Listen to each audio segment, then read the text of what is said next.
Hello viewers, I'm Dr. Karthikeyan. Welcome to NRG Healthcare channel. So in this video, I'm going to talk on life after lifting of lockdown now. So we are nearly into the 6th week of lockdown. So hopefully, at least in some parts of our country, lockdown will be lifted and we'll be slowly easing into our normal life. So I just wanted to remind you how life will continue after lockdown now. So I'm going to divide this talk into two parts. The first is about how we will continue at an individual level to protect us and our family during and after this COVID pandemic.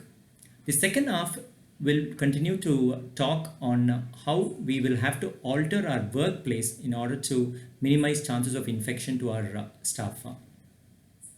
So first, let's start with what we can do at home. So first of all, lifting of lockdown doesn't mean that coronavirus infection has been eradicated. Coronavirus infection will continue to happen in small pockets throughout the country for the next few months. So try and be safe at home. That's the most important message I want to give. So continue to do what you're doing now. Things like washing your hands regularly. So remember 20 seconds of cleaning your hands with soap followed by 10 to 15 seconds of washing with running water.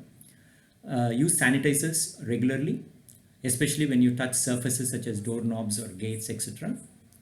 So clean your surfaces like tables, computer keyboards, mouse, even at home on a regular basis. Disinfect your floor on a regular basis by regular mopping and cleaning the area. So use masks at home. Probably a cloth mask is enough, even when you are inside your home. Try and work from home as much as possible. Do not try to go outside unless it's absolutely essential, even after the lockdown is lifted. So if your workplace allows work from home, or if it's something which can be done from home, try and do it at home. That's very important. Another important thing is stay away from elderly people, especially those above 60 years, and from children as much as possible, especially when you're going in and out of the home. So the reason for this is these are vulnerable population and they're more likely to develop severe COVID infections. So if at all, by any chance, you develop symptoms like fever, cough, cold, or sore throat, don't panic. Immediately isolate yourself at home. Do not mix with the other members at home. Use a surgical mask even when you're at home. If you feel comfortable, then get an appointment with your nearest hospital and visit your hospital after getting an appointment. The reason I'm emphasizing appointment is your hospital needs to be prepared to receive you if you are showing some symptoms, so that there is no waiting time for you, or else you might be infecting other patients in the outpatient area. If you have any emergencies like breathing difficulty, do not wait for an appointment. Go to the nearest hospital which looks after COVID patients and try and get admitted there. So these are some of the things which you need to remember at an individual level. So what about those who are working outside or the owners of small and medium-sized businesses? So you need to take the following precautions. So first of all, try and analyze whether your staff needs to come there compulsorily. So if possible, rotate your staff so that a percentage of your staff can work from home and the remaining person can actually come into your workspace and continue to work on site. If at all you're using public transport, try and minimize exposure to other people by social distancing even in public transport. So we don't know whether public transport will be allowed after lockdown is lifted, but at some point it will be available for public use. So maintain social distancing and etiquette. So remember to follow cough etiquette. So our tendency to do this while coughing is very common in our country.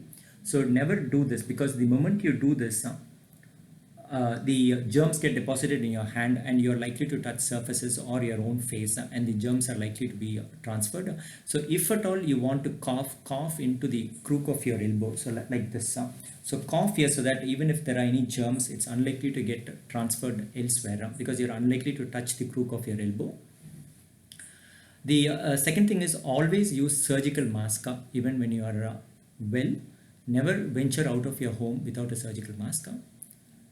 Offices can stagger the start time and finish times. This is very important because normally what happens is when your start time is 10 o'clock, the majority of employees start arriving within the previous 10 to 15 minutes, use biometric to go inside.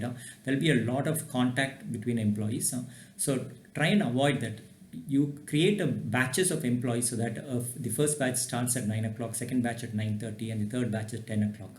So in this way, there will be a staggered entry into the building, and everyone can maintain social distancing and use sanitizers to enter into the building. So remember that your building has been unused for the last 5 weeks. So make sure you first disinfect the building, clean the water tank, make sure it's safe and hygienic before you start allowing your employees to return back to your offices.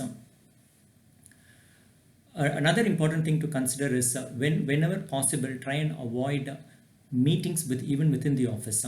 So try and avoid meeting areas. Try and use some digital meeting apps in order to interact with each other. Clean your computer keyboard, mouse, and your work surface area regularly with the disinfectants. If you're having a coffee break, don't allow coffee breaks to happen in one go. So stagger the coffee break over a period of time so that different batches get coffee breaks at different times. The same thing applies for lunch breaks as well. So try and spread it out so that different batches go for lunch at different times while maintaining social distancing throughout the lunchtime. The next is another important area is the finish time. So stagger your finish time as well. So don't let anyone out at all at the same time. So make sure the people who start early finish early. So stagger your finish time so that there is no crowding in the parking lot, and the people always maintain social distancing while coming out of the work area.